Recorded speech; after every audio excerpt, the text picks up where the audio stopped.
AI-generated videos are circulating online, tackling on big issues such as the impeachment case of Vice President Sara Duterte. And this particular video po was shared by Senator Bato de la Rosa and reportedly by Davao City Mayor Baste Duterte. Ang pag-share ng mga katulad na ganyan, muli, disinformation, fake news, hindi po sana nanggagaling sa mga opisyal ng pamahalaan. Mas nakakawalan ng tiwala. Is it incumbent upon them to apologize or to take it back once they realize that it was actually AI-generated and fake? Unang-una po, hindi naman kinakailangan mag-apologize kung ginamit lang naman ng kanila ang kanilang mga talino. But ngayon, na naipakalat na, paano na po yung ibang naniwala sa kanila, considering na binoto sila ng taong bayan.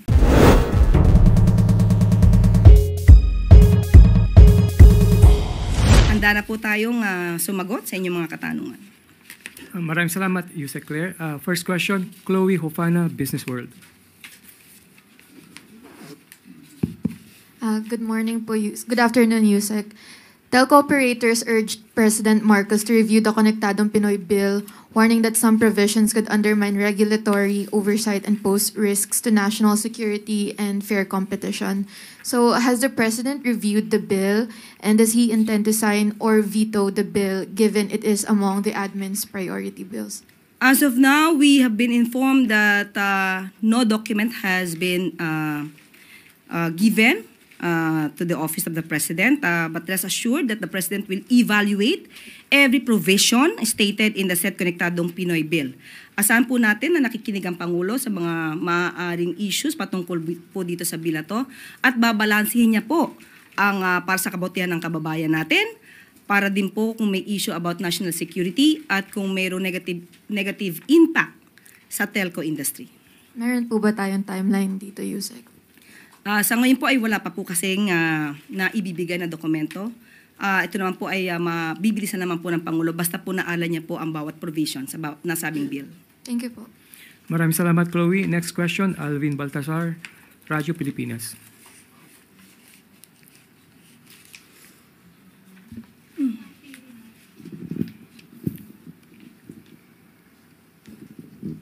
Good morning, Yusek. Actually, nasagot niyo na yung itatanong ko eh. Pero may, ano ba yung, kung merong specific directive ang Pangulo doon sa mga concerned government agencies, para doon sa mga kababayan nating apektado ng tensyon, ano po yun, Yusek?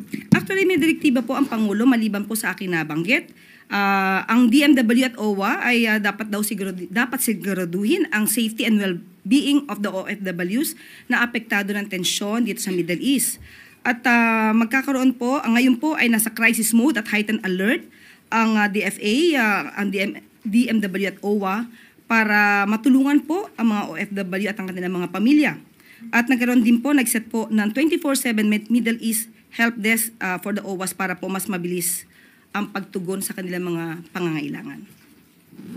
Pero Yusek, is the President considering na magpatupad ng forced repatriation kung sakasakali? Hindi pa dumarating doon sa point na yun? Hindi pa po dumarating sa ganung punto, pero ready po ang ating mga ahensya kung kinakailangan po ng repatriation.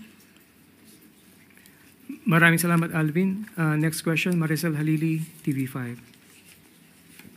Magandang hapon po, Yusek. Yusek, manghingi lang po kami ng reaksyon doon sa mga naging pahayag ni Vice President Sara Duterte over the weekend. Una, nagbigay siya ng pahayag tungkol doon sa mga senator judges who are allegedly biased. Ang tingin niya, dapat binibigyan daw ito ng benefit of the doubt. And kung meron man, yung mga biased against her, yun daw yung dapat na mag-inhibit. Your thoughts on this? Makikita naman ng taong bayan kung sino ba talaga ang bias at hindi. At makikita rin ng taong bayan kung sino sa mga senador ang nagtatrabaho lamang ayon sa batas at ayon sa rule of law. Kung ganyan po ang kanyang opinion, wala po tayong masasabi dahil yan po ay nasa kanyang saloobin. Pero with all these issues, Yusek, about being biased, yung mga senator judges, you think na pipreserve pa rin ba yung integridad, especially nung impeachment process? Mahirap magbigay ng konklusyon. Muli, nasa senador na po yan, na siyang umaakto bilang judges sa impeachment court. at hayaan na lang po natin ang kanilang pagkilos, pag-evaluate ng pangyayari sa kanila mismo impeachment court at tao naman po makakakita kung sila po ay nagtatrabaho na maayos. Panghuli na lamang po, the Vice President has reiterated her initial statement na meron po kayong koneksyon ni Representative Franz Castro, although you have already cleared that. Once again, pwede po bang paki-explain ulit yon? Because she also reiterated yung garbage in, garbage out na statement niya. Yun na nga po, nakakalungkot dahil mismo ang Vice President, ang Vice Presidente, ay nagiging paulit-ulit na source ng fake news. Anli. Alam na natin, katulad na sinabi ni Ms. Maricel, maliwanag na po ang ating sinabi patungkol dyan. At kayo po mismo, mga taga-media, ay naintindihan na po ito. So nakakalungkot na ang Vice Presidente ay hindi po naiintindihan ang ating sinasabi. So nagiging source of fake news na po or disinformation ang ating Vice Presidente at hindi ito maganda para sa kanya bilang pangalawang nakakataas na leader ng bansa. Marami na rin po siya nabanggit patungkol sa fake news, patungkol sa Pangulo, patungkol sa First Lady, patungkol na rin sa bigas na sinabi niyang maaaring pagkain lang sa baboy. So, sana wag manatili ang pagiging source niya ng fake news bilang Vice Presidente. Salamat po. Thank you, Mase. Next question, Tina Maralit ng Manila Times. Magandang umaga po, Yusek. Dito po. Ayun. Magandang umaga po, Yusek. Over the weekend po, the PNP Highway Patrol Group accosted 2 individuals for a traffic violation, and it was later found out that they are involved in an extortion scheme at ginagamit po ang pangalan ng first couple, particularly First Lady Lisa Marcos. May nakarating na po ba ito sa first couple? Ang balita pong yan ay hindi po natin batid kung nakaalam sa kanila, nakarating sa kanilang personal. Pero ang ganyang mga aksyon ay isang krimen, usurpation of authority, nagpapanggap na may kapangyarihan, pero ang kanilang nagiging trabaho ay pag-extort, ito'y nakakasira sa ating institusyon. Kailangan lamang po talaga silang mademanda, kailangan lang po silang managot sa batas. Follow-up lang po, ma'am. And it was found out na hindi po ito yung unang pangyayari. Last year po, nahuli na rin po itong same individuals for the same offense, pero nakapagpiyansa. May mensahe po kaya ang palasyo sa mga otoridad? Sa mga ganyan po, hindi po ito dapat pinapalagpas. Ang managot, ang dapat managot, ay dapat panagutin.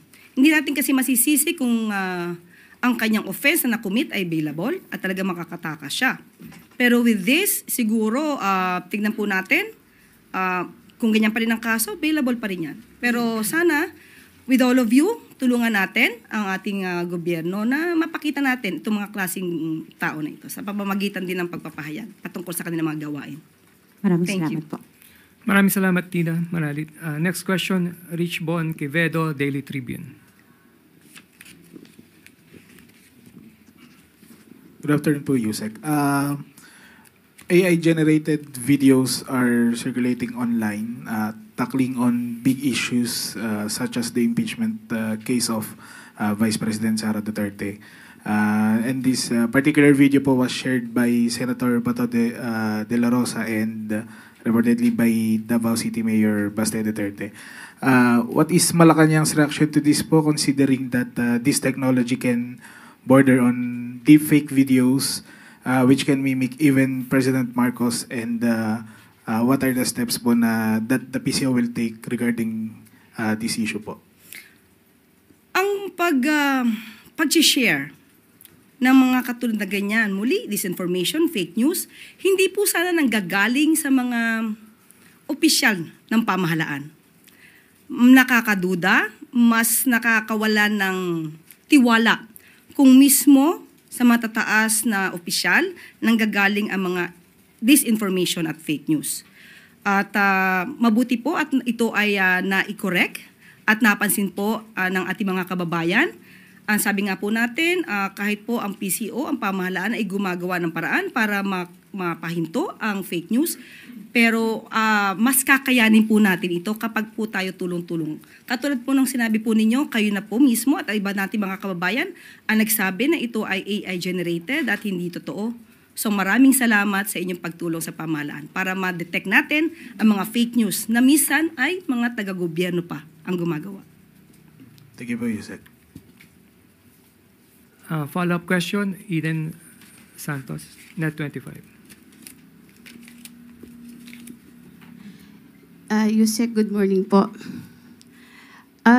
Regarding po dun sa follow-up yung binanggit niya na AI generated, po. Pero kung titingnan mo yung sinasabi ng mga estudyante, legit naman po yung issue.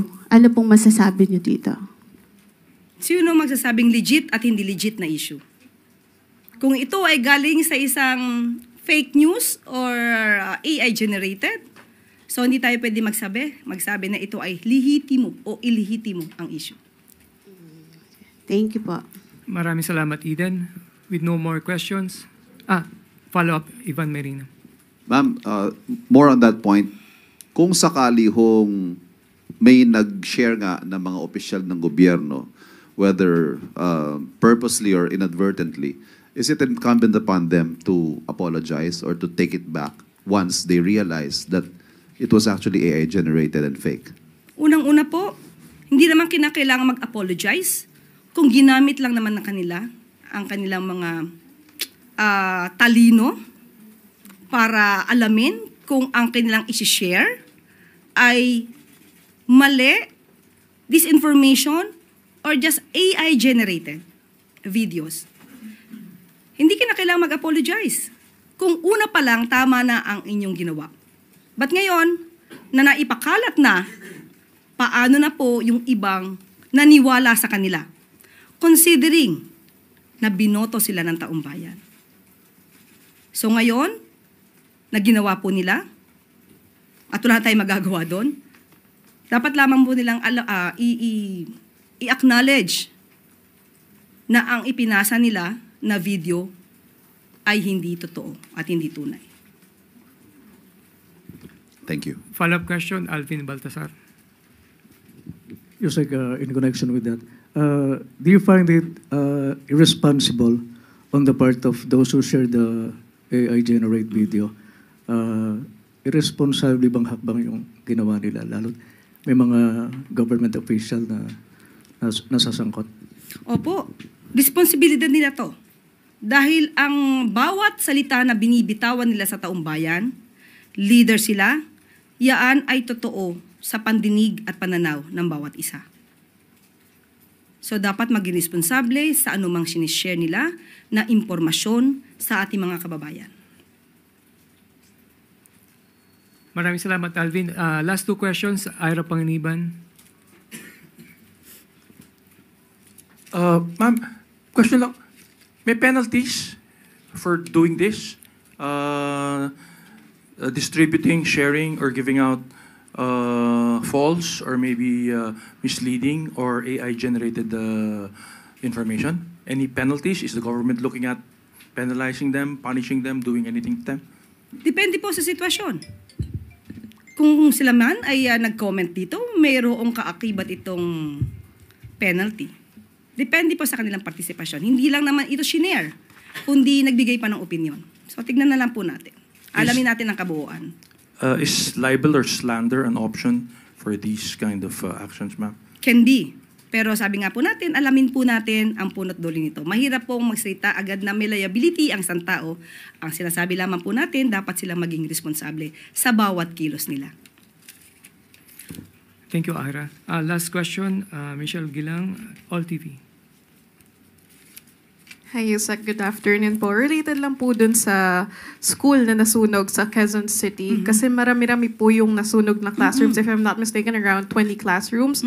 And affected din yung faculty, library, and conference hall, if hindi ako nagkakamali. Meron po bang specific directive si Pangulong Marcos to provide immediate help? Kasi hundreds of students po yung affected nito. Sa ngayon po ay hindi pa po kami nakakapag-usap patungkol po dyan, pero alam po natin na ito ay nakarating na sa kanya. Kapag ka po nabigyan po ako mismo ng direktiba ng Pangulo, ito po ay aking ibibigay sa inyo kaagad.